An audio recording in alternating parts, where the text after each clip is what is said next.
67%. His heads-up display said 67% and it wasn't going to go up. But any change would be for free fall as it began to move.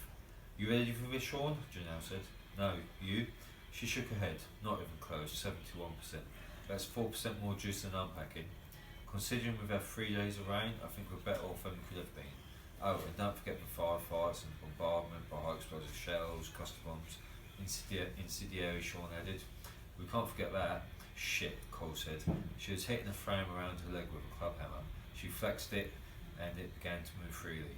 Sean Banner looked down at his leg, wrapped in the exoskeleton that encased his whole body. It hadn't had a proper service for almost 8 months, and it had repeatedly gone wrong over the last few days as they waited for the inevitable attack and then the order to counterattack.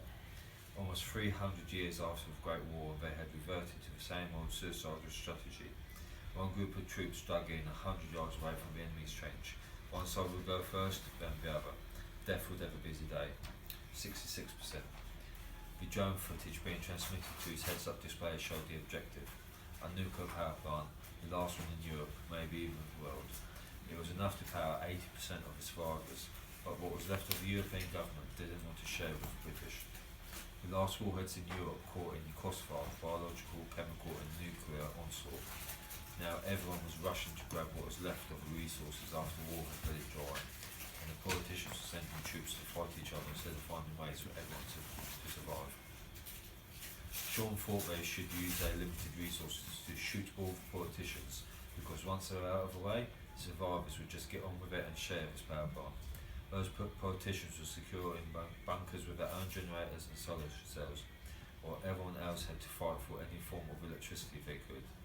Sean could see a lot of movement in the footage, all of which made him feel like they were outnumbered. The Europeans were dug in deep with infantry, armour and artillery, but most of all they could keep their weapons charged. 58%. Why haven't we gone over, Janelle said. I don't know. Sean's muscles ached. They'd been in their exos for almost 3 hours. All of them had their suits on standby, not wanting to use up too much of the power. What the fuck is Command playing at? We can't be on standby this long. It's draining the cells and our bodies can't take the pressure of the exos. We're going to be exhausted by the time they send us over. Since when has Command cared about us down here in the shit? They're back at base eating steak and patting each other on the back. You two shut up, Company Sergeant Major Bird said. We're going over in 5 minutes. 5 minutes, people.